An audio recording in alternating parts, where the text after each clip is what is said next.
Hey everyone, it's Holly, and today I am starting off December with a book haul. I feel like it's extra echoey in here today, so I'm sorry if my audio is really weird. I don't know why it's really echoey.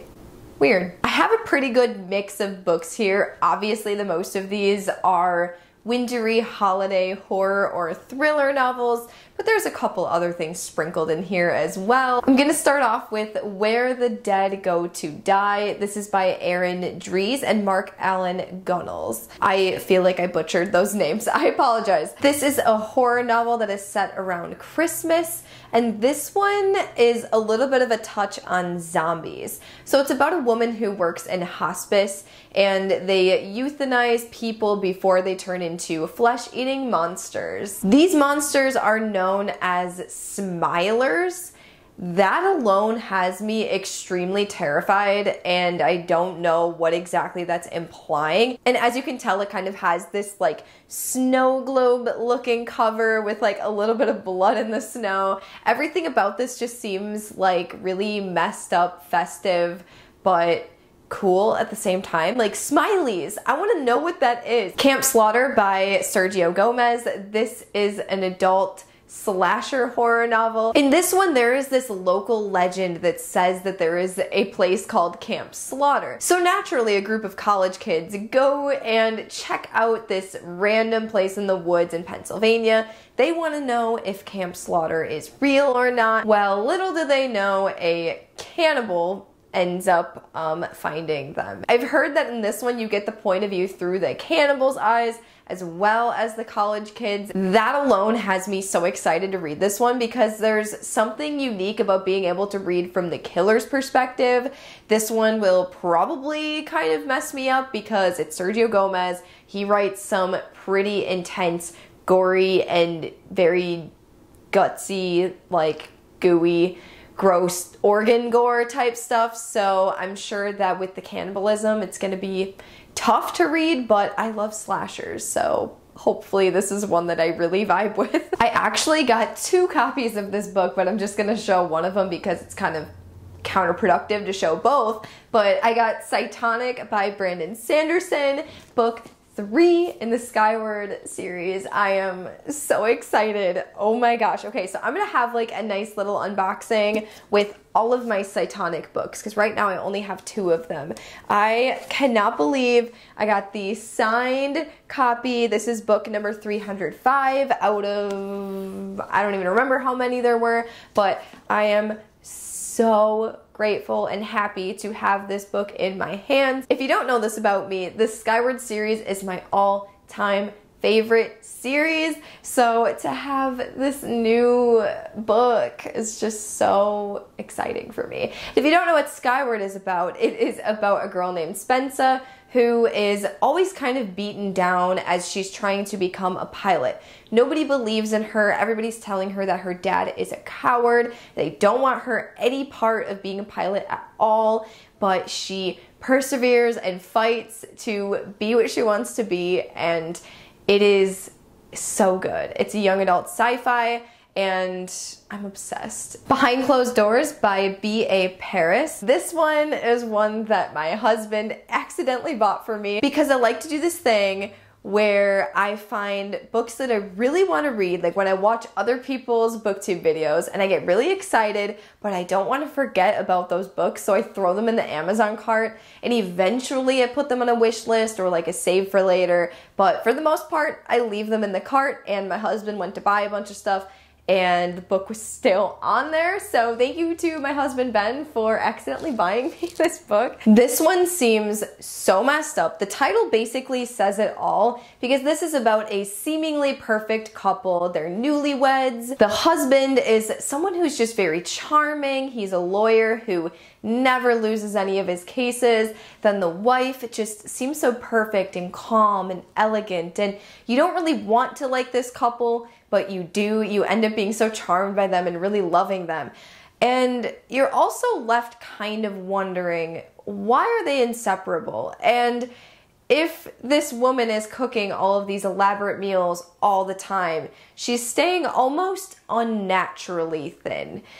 And weird things aren't really adding up, which kind of leaves me to the title. Behind closed doors, some fishy stuff is going on. I've heard this one is insanely messed up, so obviously I'm really excited to read it because who doesn't like to read messed up things? Because we're messed up people, I guess. It is about time that I finally got the book Krampus by Bram. This cover in this book have me so excited. It's so massive, and you also have some beautiful, oh my god, beautiful. I love I say beautiful. I wouldn't necessarily call it beautiful, but extremely, yes, beautiful. Look at that. He's strutting his stuff. That is wonderful. This is one that I don't necessarily know what the actual story is about, but I do know who Krampus is, and I know kind of the lore behind Krampus, so I didn't really want to go any deeper into what this book necessarily is about and what it touches on. I haven't even seen the movie Krampus, which I'm going to this month, and I'm really excited for that. I'm just really eager to go into this one because I know that so many people say this is like a Christmas classic. If you love Christmas horror. So of course, naturally, I had to throw this one on there because how do you not? Silent Night by R.L. Stine. This is one of the Fear Street super chiller novels. So this main character, Riva, she is told, do not open this present. But does she listen? Of course not. Does anybody really listen in any horror movie or horror novel? No, they don't. So she doesn't. And things happen. Surprises. Not so great ones.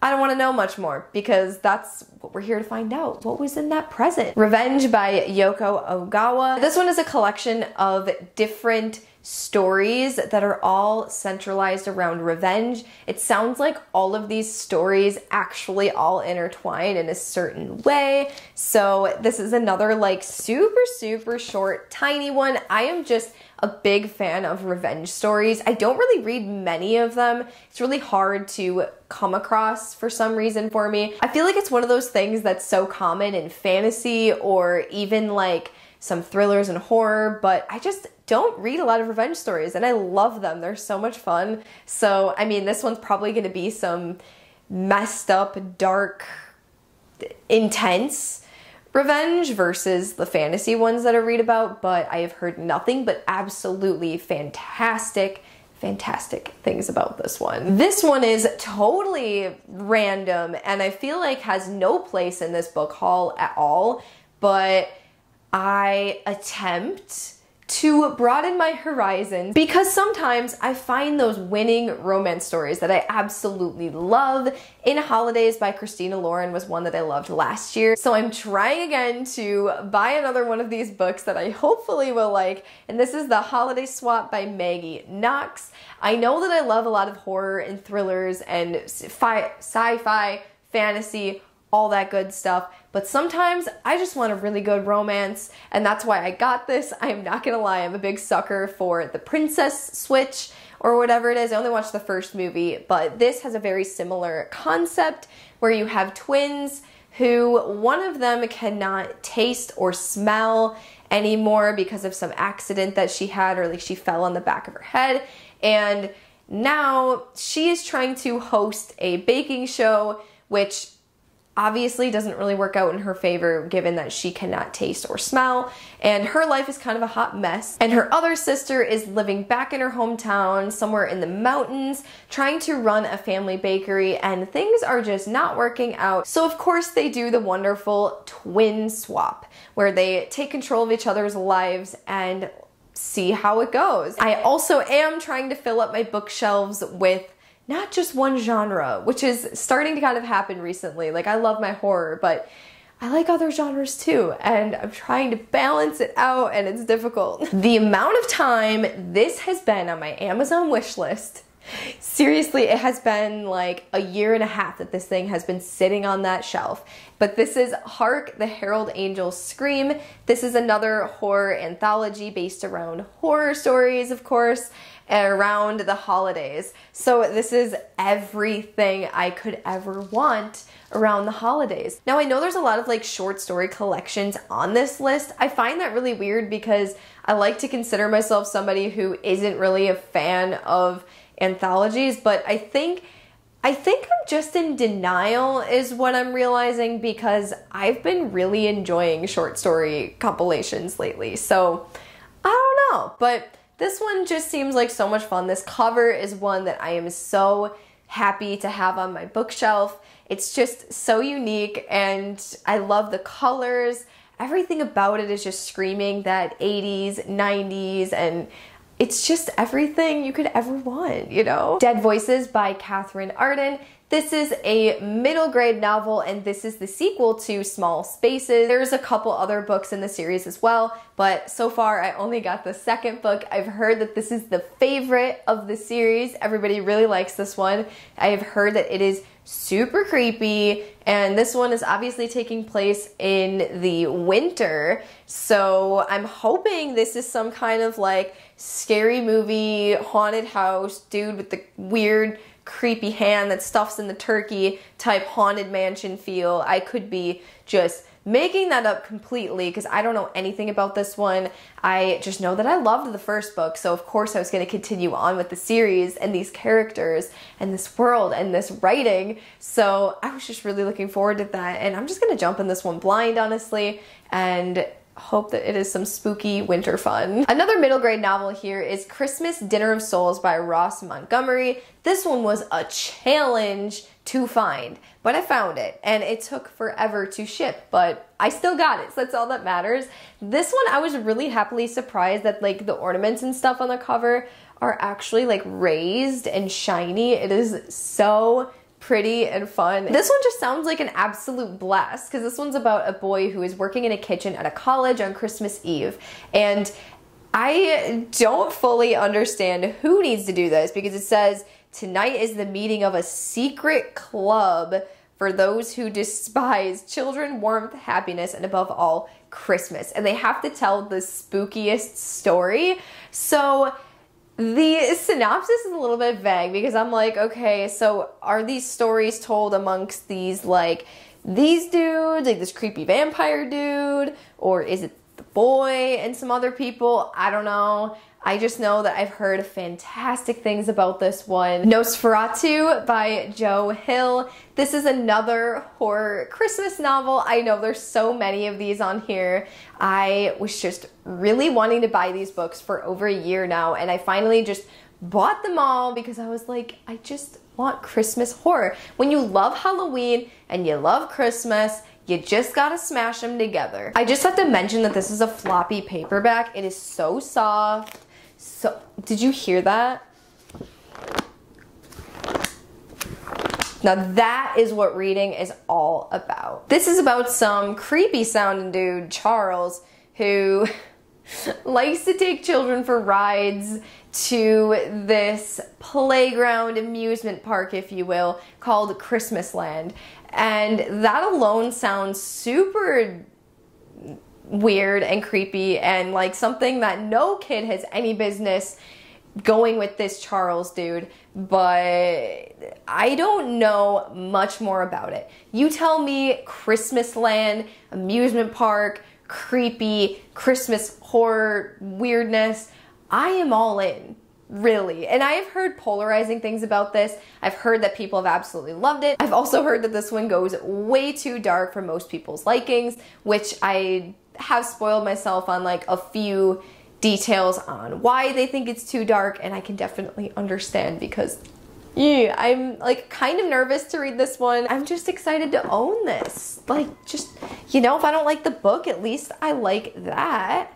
Hunters of the Lost City by Callie Wallace. This is one that Quirk Books kindly sent to me. Thank you so much for sending this to me. This one is about a 12-year-old girl who all her life she is told that there is nothing outside of the walls of her town except for deadly monsters, until one day she discovers a girl on the other side of the wall. So she goes on a quest to find out the truth and uncovers a lot of things about herself and her own family and about magic and about these monsters and what truly lies beyond this wall. I'm expecting this one to be like a fast-paced expedition, magical kind of page-turning ride, and I really hope that this one's good. I've never heard of this one before prior to being sent this, so I'm just really excited. Dead of Winter by Keelan Patrick Burke.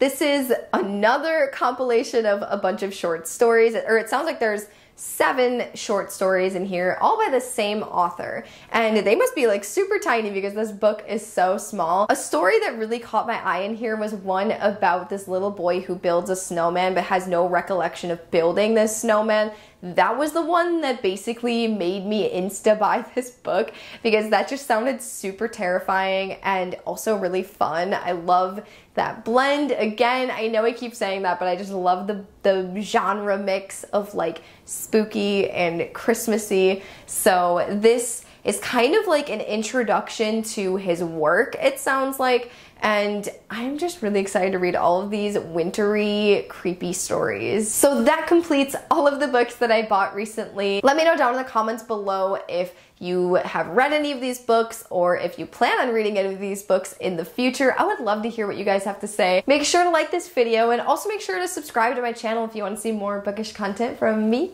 I'll see you again soon. Bye!